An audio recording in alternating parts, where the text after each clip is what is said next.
Hello hello students. तो इस video lecture में हम डिस्कस करने चल रहे हैं कि sign convention from the reflection by spherical mirror. हमने लास्ट वाले वीडियो में देखा था, यानी इसके पहले वाले जो वीडियो में हमने क्या देखा था कि image formation of convex mirror का। ठीक है, इसके बाद के लेक्चर है sign convention for reflection by spherical mirror. ये वीडियो में आज हम ये डिस्कस कर लेंगे या साइन कन्वेंशन में ये सिखाएगा कि हमें जो इससे रिलेटेड न्यूमेरिकल्स आते हैं, जो भी हमें न्यूमेरिकल्स मिलते हैं इमेज फॉर्मेशन से या फिर ऑब्जेक्ट से, इस सारे न्यूमेरिकल को हम इस टॉपिक से यानी इस वीडियो लेक्चर्स में हम क्या करेंगे, ज़्यादा से ज़्यादा चीज़ क्या करेंगे, हम कवर करेंगे। तो जनरली साइन कन्वेंशन का मतलब क्या होता है? साइंस आप समझ ही रहे हो कि पॉजिटिव या नेगेटिव। ये आपको भी पता होगा कि साइन दो तरीके होंगे, एक पॉजिटिव होगा और एक नेगेटिव होगा। फिर उसके बाद हम देखेंगे कन्वेंशन क्या होता है। कन्वेंशन का मतलब क्या होता है कि रूल, यानी कि परंपरा। एक्चुअली आप जानते होंगे कि हमारे इंडिया में ट्रैफिक रूल में बताया गया है कि हम जब भी गाड़ी चलाते हैं या फोर व्हीलर जब भी हम चलाते हैं तो हमारा रूल होता है कि हमें हमेशा ऑलवेज लेफ़्ट हैंड साइड की तरफ हमें चलना होता है। तो उसी तरीके से यहाँ पे भी क्या है, कुछ रूल्स बनाए गए हैं स्फेरिकल मिरर को रिफ्लेक्शन के द्वारा से। जो स्फेरिकल मिरर है उसके हिसाब से आपको एक साइन कन्वेंशन का रूल बताया गया कि हमें कब ऑब्जेक्ट पॉजिटिव लेनी होगी, कब नेगेटिव इमेज लेना होगा। तो इन सारी डिस्कस को अगर हमें समझना है तो हम एक रूल हमारे लिए आई है साइन कन्वेंशन का। अब ये साइन कन्वेंशन क्या होता है, इसके लिए दो बड़े पॉइंट आपको समझना होगा। देखो, आपने मैथ्स में अंदर आपने कोऑर्डिनेट ज्योमेट्री पढ़ा होगा। कोऑर्डिनेट ज्योमेट्री में आपने पढ़ा होगा कि दो लाइन होती है, एक आपकी वर्टिकल लाइन होती है और एक आपका हॉरिजॉन्टल लाइन होती है। ठीक है, यानी सेंस अगर मैं बताऊं तो वो इस तरह से कुछ होता है। आप देख सकते हो कि जैसे मान लो मैं यहाँ एग्जांपल ले रहा हूँ कि मान लो एक लाइन आपकी इस तरह से होती है और एक लाइन आपके इस तरह से जाती है। ठीक है, तो ये आपका मान लो जहाँ पे ये दोनों लाइन क्या करती होंगी बेटा, जहाँ पे ये दोनों लाइन इंटरसेप्ट करती होंगी, यानी यहाँ पे क्या कर रही है, इंटरसेप्ट कर रही है। तो ये वाला जो पॉइंट होता है आपको, इसको हम वहाँ पे क्या बोलते थे, ओरिजिन बोलते थे। क्या बोलते थे? ओरिजिन बोलते थे। ये रही आपकी मान लो ये वाई एक्सिस, ठीक है, ये वाई डैश, और ये आपका है एक्स, ये आपका क्या होता है, एक्स डैश होती थी। तो ये इंटरसेप्ट जहाँ करती है उस पॉइंट को हम क्या बोलते हैं, ओरिजिन बोलते हैं। तो इसी तरीके से एक स्फेरिकल मिरर के अंदर भी आपको क्या मिलेंगे कि आपको वहाँ पे जो ओरिजिन है वो आपके क्या हो जाएंगे, पोल हो जाएंगे। जैसे यहाँ पे देखो लिखा हुआ है पहला पॉइंट कि in this convention the pole P of the mirror is taken as the origin. अब आपको मैं यहाँ पे दिखाऊं कि आप देखो नीचे मेरे जो मैंने डायग्राम बनाया है ये रहा आपका। देखो ये आपकी एक एक्सिस जा रही है जो एक्स से एक्स डैश पे जो जा रही है। ठीक है, और ये देखो आपके एक वाई एक्सिस यहाँ है, वाई से वाई एक्सिस जा रही है। ठीक है, यानी यहाँ पे जो पी आपको जो दिख रहा है, ये जो आपको पी है यही आपका वहाँ पे क्या है, ओरिजिनल, चाहे इसको बोल सकते हैं ओरिजिन, इसको बोल सकते हैं। चाहे आप यहाँ पे हम कॉन्वेक्स मिरर के अंदर जो हमारा पी होता है उसको हम किससे रिप्रेजेंट करते हैं, ओरिजिन को। ठीक है, यहाँ पे आप देखिए फिर से मैंने दूसरी पॉइंट लिखा है कि the principal axis of the mirror is taken as the x axis X dash of the coordinate system. यानी सिंस जो हमारा यहाँ से प्रिंसिपल एक्सिस जो पास हो रहा था, सेंटर ऑफ कर्वेचर से पास होते हुए जा रहा था, सिंस वो प्रिंसिपल एक्सिस को हम यहाँ पे किससे रिप्रेजेंट कर रहे हैं, एक्स एक्स डैश एक्सिस से करेंगे। तो ये दो बड़े इंपॉर्टेंट पॉइंट आपको समझना होगा कि एक तो जो हमारा पोल है वो जो हमारा वो ओरिजिन की तरह काम करेगा, और जो एक्स से एक्स डैश जा रही है वो हमारा क्या होता है, प्रिंसिपल एक्सिस, वो एक्स एक्स एक्सिस होती है। अब यही सारे कुछ सब कुछ इस रूल के अंदर आएंगे। तो रूल्स कुछ हैं, देखो रूल्स क्या है आपका। रूल्स नंबर आपका पहला मैं पढ़ रहा हूँ कि the object is always placed to the left of the mirror. This implies that the light of from the object fall on the mirror from the left hand side. यानी कि मतलब हम जब भी कोई ऑब्जेक्ट, हमेशा याद रखना, हमेशा बच्चे याद रखना कि जब भी हमें ऑब्जेक्ट हमें कहाँ रखना होता है, हमेशा हमें रखना होता है कि मिरर के लेफ़्ट हैंड साइड पे। कहाँ पे रखना होता है हमें, मिरर के लेफ़्ट हैंड साइड की साइड में हम क्या रखते हैं, हमेशा ऑब्जेक्ट रखते हैं। और आपको हमने इसके पहले वाली वीडियो में कॉन्केव मिरर के इमेज फॉर्मेशन में या फिर आपके कॉन्वेक्स मिरर के इमेज फॉर्मेशन में ये चीज़ मैंने आपको बताई थी, या हमने आपको दिखाया था कि हमेशा ऑब्जेक्ट मैंने कहाँ रखा था, हमेशा ऑब्जेक्ट मैंने लेफ्ट हैंड साइड पे रखा था। मतलब हमेशा ये याद रखना कि हमेशा एक साइन कन्वेंशन के अंदर हमेशा जो आपका ऑब्जेक्ट है वो हमेशा कहाँ पे रहेगा, लेफ्ट हैंड साइड की तरफ रहेगा। एक बड़ी बात, यानी ये पहला रूल हो गया। दूसरा रूल, यानी कि जो भी डिस्टेंस हम मेज़र करेंगे, इसमें यार ध्यान रखना है हमें, जो भी डिस्टेंस हम मेज़र करेंगे, सारे डिस्टेंस मेज़र हम कहाँ से करेंगे, इस पोल से करेंगे। कहाँ से करेंगे, यहाँ से, पोल से करेंगे। यानी इसका दूसरा रूल यही है कि all the distance parallel to the principal axis are the measure from the pole of the mirror. Mirror के पोल से जो भी पैरेलल एक्सिस, यानी कि पैरेलल मतलब ये वाला इस तरफ के, ठीक है। तो हमें जो भी डिस्टेंस मेजर करनी होगी वो हम कहाँ से करेंगे, पोल से करेंगे। ये दूसरी बड़ी बात। तीसरी बड़ी बात कि all the distance measure to the right of the origin यानी along the x axis are taken as the positive and those the measure of the left hand side origin along the x axis are taken as the negative. Since ये कह रहे हैं कि हमें जब भी हम मिरर के लेफ़्ट हैंड साइड डिस्टेंस को अगर हम मेज़र करेंगे तो उसकी साइन हमेशा क्या रखेंगे, नेगेटिव। और जब हम मिरर के राइट हैंड साइड की तरफ अगर हम प्रिंसिपल एक्सिस के पैरेलल हम देखेंगे तो वो हमें डिस्टेंस अगर हम मेज़र करते हैं तो उसको हम क्या लिखेंगे, पॉजिटिव। तो यहाँ से लिखा भी है distance towards the left hand side यानी negative, distance to the downwards the right hand side positive. मतलब सिंस ये कह रहे हैं कि जब भी हमें डिस्टेंस अगर मेज़र करनी होगी हमेशा लेफ्ट हैंड साइड पे तो उसकी साइन होगी नेगेटिव, और जब भी हमें राइट हैंड साइड का डिस्टेंस मेज़र करनी होगी तो उसकी साइन क्या होगी, आपकी पॉजिटिव। तो ये हमने डिसाइड कर लिया कि हमेशा लेफ्ट हैंड साइड की तरफ क्या होगा, नेगेटिव साइंस, और राइट हैंड साइड की तरफ क्या होगा, पॉजिटिव साइंस। ये दूसरी बड़ी बात। तीसरी और सबसे इंपॉर्टेंट जो बातें अब आ रही है आपकी, मतलब चौथी जो पॉइंट आ रही है कि distance measure the perpendicular to and the above the principal axis along the Y axis are the taken a positive.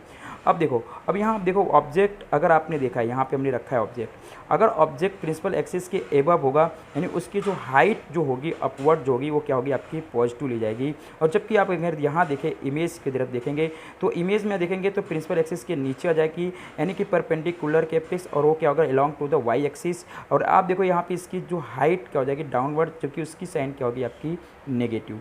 मतलब सिंस यहाँ पे हमें हाइट अपवर्ड देखेंगे तो पॉजिटिव, और अगर हम प्रिंसिपल एक्सिस के बिलो की बात करें वाई एक्सिस के अलोंग तो हम देखेंगे हाइट डाउनवर्ड्स क्या होता है, आपका नेगेटिव होता है। तो ये ही बहुत बड़ी इंपॉर्टेंट बात यहाँ पे कह रहे थे कि डिस्टेंस मेजर, अब हम डिस्टेंस मेजर करते हैं कहाँ से, परपेंडिकुलर। डिस्टेंस परपेंडिकुलर मतलब बात करें तो कहाँ से, प्रिंसिपल एक्सिस के परपेंडिकुलर। ये आपका प्रिंसिपल एक्सिस है, देखो एक्स डैश से एक्स, ये आपका क्या है, प्रिंसिपल एक्सिस है। यहाँ से यहाँ जो लाइन जा रही है, रेड लाइन जो मैंने बनाया ये हमारा क्या है, प्रिंसिपल एक्सिस है। प्रिंसिपल एक्सिस की अगर हमें डिस्टेंस को अगर मेजर करना है परपेंडिकुलर, यानी सिंस कि हम यहाँ कह रहे हैं एबव द प्रिंसिपल एक्सिस, तो उसको हम अलोंग द वाई एक्सिस, तो उसका हम क्या लेंगे, पॉजिटिव लेंगे। यानी अगर हमें यहाँ से ऊपर की तरफ जाना हो, प्रिंसिपल एक्सिस के एबव की तरफ जाना, परपेंडिकुलर वाई प्रिंसिपल एक्सिस के, तो उसकी अगर हमें डिस्टेंस अगर मेजर करनी है तो उसकी साइन क्या होगी, पॉजिटिव। अगर हमें डाउनवर्ड आना है तो उसकी साइन क्या होगी, नेगेटिव। ये सबसे बड़ी बात हो गई। यानी ये बात यहाँ पे लिखी गई पाँचवें वाले में कि distance measure the perpendicular to at the below the principal axis along the Y axis are taken as the negative. तो जब अगर हम प्रिंसिपल एक्सिस के बिलो बात करेंगे परपेंडिकुलर तो उसकी साइन हम क्या रखेंगे, नेगेटिव रखेंगे। तो ये सबसे 5 रूल इसके सबसे बड़े थे, उन सारे 5 रूल को मैंने आपको बताया। और ये 2 बड़े पॉइंट आपको यहाँ से कोऑर्डिनेट सिस्टम से यानी कि कोऑर्डिनेट ज्योमेट्री से आपको पता चल जाएगा, ठीक है। तो ये आपका रहा साइन कन्वेंशन, जो आपने समझ लिया कि एक साइन कन्वेंशन क्या होता है, ठीक है। अच्छा, अब इसके अंदर आपको कुछ और बातें बताऊं कि जैसे पोल से ऑब्जेक्ट की डिस्टेंस को अगर हम मेज़र करते हैं उसको हम बोलते हैं ऑब्जेक्ट डिस्टेंस, और पोल से अगर इमेज की डिस्टेंस की अगर हम बात करते हो तो उसे हम क्या बोलते हैं, इमेज डिस्टेंस बोलते हैं। और पोल से ही अगर हम किसी प्रिंसिपल फोकस की डिस्टेंस को अगर मेज़र करते हैं तो उसको हम बोलते हैं फोकस लेंथ बोलते हैं। तो जो हमारा नेक्स्ट स्लाइड है उसके अंदर आपको हम ये दिखाते हैं कि जैसे यहाँ पे देखो कि एक मिरर फार्मूला और एक मैग्नीफिकेशन क्या होता है। देखो अब इन सारी फिजिकल, इन 3 फिजिकल क्वांटिटी से कौन कौन सी 3 फिजिकल क्वांटिटी हमारी होगी, एक तो ऑब्जेक्ट डिस्टेंस, इमेज डिस्टेंस और फोकल डिस्टेंस। इन तीनों डिस्टेंस की अगर फिजिकल क्वांटिटी को अगर हम रिप्रेजेंट करते हैं और एक्सप्रेस कर दें तो एक हमें नया फार्मूला मिलता है। कौन सा होता है हमारा, वो मिरर फार्मूला होता है। और उन्हीं में ही हमें क्या मिलता है, मैग्नीफिकेशन। मैग्नीफिकेशन का मतलब आपको ये बताएगी कि साइज़ की इमेज की साइज़ सीधी मिलेगी, उल्टी मिलेगी, सेम मिलेगा कि थोड़ा डिफरेंट मिलेगा। ये सारी डिस्कस हम आपको किस में बताएंगे, मैग्नीफिकेशन। और वेरी वेरी इंपॉर्टेंट है, ये आपको न्यूमेरिकल को सॉल्व करने में इंपॉर्टेंट रोल करता है, फार्मूला होता है इन दोनों का। तो देखो एक स्पेरिकल मिरर में मैंने लिखा है कि the distance of the object from the pole, pole से अगर डिस्टेंस अगर मेजर करते हैं कहाँ पे, ऑब्जेक्ट की तरफ, तो उसे हम क्या बोलते हैं, ऑब्जेक्ट डिस्टेंस। उसको रिप्रेजेंट किसे करते हैं, हम यू से करते हैं। सेकंड कह रहा है कि the distance of the image, image की डिस्टेंस कहाँ से, पोल से, तो मिरर इज कॉल्ड, उसको हम क्या बोलते हैं, इमेज डिस्टेंस। उसे रिप्रेजेंट किससे करते हैं, हम वी से। थर्ड वाला पॉइंट हमारा कहता है the distance of the principal focus, principal focus का डिस्टेंस कहाँ से, पोल से, उसे हम क्या बोलते हैं, फोकल लेंथ। आपको पता होगा, मैंने आपको ये बताया भी था, फोकल लेंथ। ठीक है, पोल से फोकस की जो डिस्टेंस होती है उसको हम बोलते हैं फोकल लेंथ। तो वो आपका क्या होता है, फोकल डिस्टेंस कहलाता है। और इन तीनों क्वांटिटी को, कौन कौन हो तीन क्वांटिटी, वो तीन क्वांटिटी में यहाँ फिर से लिख रहा हूँ, आपका v, आपका u और आपका ये फोकल डिस्टेंस। यानी v आपका क्या है, इमेज डिस्टेंस, u क्या है आपका ऑब्जेक्ट डिस्टेंस, f क्या है आपका focal length, distance of focal length. इन तीनों फिजिकल क्वांटिटी को आप एक दूसरे से रिलेटेड करेंगे तो आपका एक नया फार्मूला, जिसको मिरर फार्मूला, वो होता है 1/v plus 1/u equal to 1/f, जहाँ v क्या है ऑब्जेक्ट इमेज डिस्टेंस, ये क्या है u ऑब्जेक्ट डिस्टेंस, f क्या है कि फोकल डिस्टेंस होता है। ठीक है, तो ये फार्मूला को हम इसके नेक्स्ट वीडियो में हम देखेंगे कि इसको हम कैसे न्यूमेरिकल के लिए यूज करते हैं, इसको हम न्यूमेरिकल्स के लिए कैसे यूज करते हैं, ये आपको हम नेक्स्ट वाले वीडियो में आपको बताएंगे इसको कैसे हम यूज करते हैं। ठीक है, तीसरा अब इसी में आता है एक मैग्नीफिकेशन क्या होता है। तो मैग्नीफिकेशन होता है, देखो मैंने यहाँ पे लिखा है कि the ratio of the height of the image to the height of the object. यानी आप यहाँ पे लिख सकते हो कि इसको रिप्रेजेंट किससे करते हैं, स्मॉल m से, वो होता है the ratio of the height of image, जिसको रिप्रेजेंट करते हैं हम h डैश से, और डिवाइडेड बाय होता है हाइट ऑफ द ऑब्जेक्ट, जिसको हम रिप्रेजेंट करते हैं ओनली h से।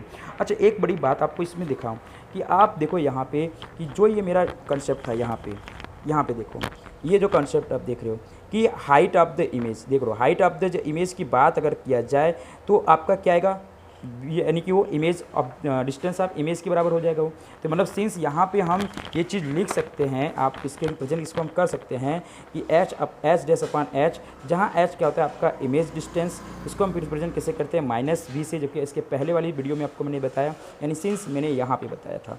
चाहे आप यहाँ पे -v से भी लिख सकते हैं, या इमेज डिस्टेंस बोल सकते हो, और या इसको आप क्या लिख सकते हो -v, क्योंकि आपको पता होगा कि इसमें आपको मैंने दिखाया था, यहाँ पे देखो क्या होता है, ये -v होता है, ये तो लेफ्ट हैंड साइड का होता है, लेकिन नीचे देखो क्या होता है आपके इमेज का -v होता है। तो ये जो डिस्टेंस होती है, हाइट डिस्टेंस, यहाँ पे किसका डिस्टेंस पूछ रहा है आपसे, ये आपसे देखो पूछ रहा है कि हाइट ऑफ इमेज, तो हाइट ऑफ इमेज किसका है, a है, और वो किसके बराबर होता है, v के बराबर, और वो क्या होता है -v होता है। इसलिए मैंने यहाँ पे नीचे मैंने लिखा है इमेज डिस्टेंस किसके बराबर में लिख दिया, -v के। दूसरा h, वो क्या होता है आपका ऑब्जेक्ट डिस्टेंस, वो क्या होता है आपका u होता है। वो आप देख सकते हो यहाँ पे कि मैंने यहाँ पे आपको बताया था वो चीज़, देखो ये आपका प्रिंसिपल एक्सिस के एबव की बात है, और ये हाइट अपवर्ड है, इसलिए इसकी साइन क्या लिखा है मैंने यहाँ पे पॉजिटिव लिखा है।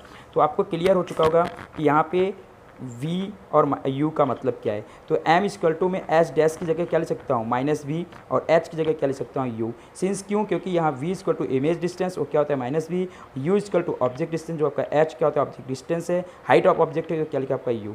अच्छा, ये एक सबसे बड़ी बात यहाँ आती है, एक सबसे बड़ी बात यहाँ ये आती है कि जब हम आपको क्या कहते हैं कि वर्चुअल इमेज के लिए हम देखते हैं तो वो हम क्या रखेंगे, पॉजिटिव रखेंगे। मतलब सिंस यहाँ पे आपको ये कह रहे हैं कि एक बड़ी इंपॉर्टेंट इसके अंदर आपको नोट पॉइंट याद रखना पड़ेगा, जो कि न्यूमेरिकल में आपको बहुत ही अहम रोल उसका होता है। क्योंकि अगर आपको सारे फार्मूले आपको पता चल जाते हैं, और अगर आप उसके बाद इसके फार्मूले को आपको समझ नहीं पाओगे कि इसको कैसे यूज किया जाता है, और इससे डायरेक्टली एक शॉर्ट ट्रिक होता है कि आप क्वेश्चन को न्यूमेरिकल को कैसे किस तरह से आप इसको क्या करोगे, हैंडल कर सकते हो। ठीक है, तो मैं आपको एक नोट्स पॉइंट इसके अंदर बता रहा हूँ, और नोट पॉइंट बहुत ही इंपॉर्टेंट होता है, और ये सबसे ज़्यादा इंपॉर्टेंट इसलिए होता है क्योंकि न्यूमेरिकल में सबसे ज़्यादा इसका काम आता है। तो ये जो पॉइंट आप देख रहे हो नीचे जो मैंने बनाया है बॉक्स के अंदर, ये पॉइंट आपके लिए बहुत इंपॉर्टेंट है। और ये पॉइंट क्या कहता है, मैं आपको ये बताऊँ कि ये पॉइंट ये कहता है कि हाइट ऑफ ऑब्जेक्ट, यानी जो हाइट ऑफ ऑब्जेक्ट है, ऑब्जेक्ट की जो हाइट है, हाइट ऑफ ऑब्जेक्ट, ये देख रहे हो जो आप यहाँ पे, ये जो आप हाइट ऑफ ऑब्जेक्ट देख रहे हो, taken to the positive as the object is usually place above the perpendicular axis. ठीक है, the height of the image should be taken as the positive for the virtual image. अब जब भी अगर आपको वर्चुअल इमेज बनाना है तब height of जो आपको आप रखना है वो क्या रखोगे, आप पॉजिटिव लोगे। इसलिए मैंने यहाँ पे क्या लिखा है, डायरेक्टली लिख दिया है कि अगर वर्चुअल इमेज अगर आपको लेना है तो साइन किसकी रखोगे, पॉजिटिव। और अगर आपका रियल इमेज अगर रखना है तो साइन क्या रखोगे, आप ऑब्जेक्ट की नेगेटिव रखोगे। दूसरी एक बड़ी बात, अगर m की वैल्यू, ये इंपॉर्टेंट बात करते हैं, अगर m की वैल्यू, अगर आपकी m की वैल्यू माइनस अगर आ रही है, नेगेटिव आ रही है, तो इसका मतलब वो रियल इमेज बना रहा है। और अगर m की वैल्यू अगर आपकी पॉजिटिव आ रही है तो सिंस इसका मतलब वो वर्चुअल इमेज बना रहा है। तो आपको क्या होता है कि जब आपको नेक्स्ट वीडियो में जो न्यूमेरिकल करने के मिलेगा तो आपको उसमें ये भी पूछता है कि ये बताओ इमेज कैसे बनेगी, वर्चुअल बनेगी मतलब सीधी बनेगी, उल्टी बनेगी, रियल बनेगी कि वर्चुअल बनेगी। अगर रियल है तो उल्टी होगी और अगर वर्चुअल है तो सीधी होगी यानी इरेक्ट या अपराइट होगी, अगर रियल है तो इन्वर्टेड होगी। तो ये सब क्वेश्चन अगर आपको सॉल्व करना है तो आपको m की वैल्यू के ऊपर क्या करना पड़ेगा, डिपेंड होना पड़ेगा। और ये m की वैल्यू आपको बताएंगे अगर नेगेटिव है तो रियल और पॉजिटिव है तो वर्चुअल इमेज बना रही। तो आज के इस वीडियो में हम सिर्फ इतना ही डिस्कस कर रहे हैं कि एक मिरर फार्मूला क्या होता है और एक मैग्नीफिकेशन क्या होता है। मैग्नीफिकेशन का मतलब वही होता है कि जो मैंने अभी बताया कि इमेज कैसे बनेगी, ऑब्जेक्ट का इमेज कैसे बनेगा, कि इरेक्ट होगा कि अपराइट होगा, या फिर आप कह सकते हो रियल बोल सकते हो कि रियल बनेगा कि ये वर्चुअल बनेगा, सीधी उल्टी इमेज कैसे बनेगी। तो इन सारे क्वेश्चन को अगर हमें न्यूमेरिकल से अगर हम रिलेटेड बात करेंगे तो वहाँ पे ये फार्मूला और एक ये फार्मूला हमें बहुत इंपॉर्टेंट होगा। तो जो हमारा नेक्स्ट वीडियो आएगा उसके अंदर हम आपको इनके फार्मूलों को यूज करेंगे और कैसे प्रॉब्लम को हम सॉल्व करते हैं, न्यूमेरिकल प्रॉब्लम को कैसे सॉल्व करते हैं वो हम यहाँ पर क्या करने वाले हैं देखेंगे। और बहुत सारे स्टूडेंट्स को वहाँ पर प्रॉब्लम होती है कि कैसे ऑब्जेक्ट नेगेटिव ले लिया गया, कैसे इमेज नेगेटिव आ गया, कैसे ये रियल बोल रहा है, कैसे ये वर्चुअल हो गया इमेज। तो इन सारे प्रॉब्लम को अगर आपको सॉल्व करना है तो इन्हीं दो फार्मूले से आपको सॉल्व होगा। तो मेरा नेक्स्ट वीडियो जो बनेगा वो इसी न्यूमेरिकल पे रहेगा अकेला, कि कैसे हम एक इमेज फॉर्मेशन को और उस पर हम कैसे साइन कन्वेंशन के फार्मूले को यूज करके न्यूमेरिकल को कैसे सॉल्व कर सकते हैं, ये इंपॉर्टेंट रोल होता है। और ये है ही भी, ये इसको हम यूज ही करते हैं न्यूमेरिकल प्रॉब्लम को सॉल्व करने में। तो ठीक है, बस आज के वीडियो में बस इतना ही देखना है। नेक्स्ट वीडियो में आपको दिखाएंगे न्यूमेरिकल। Okay, thank you.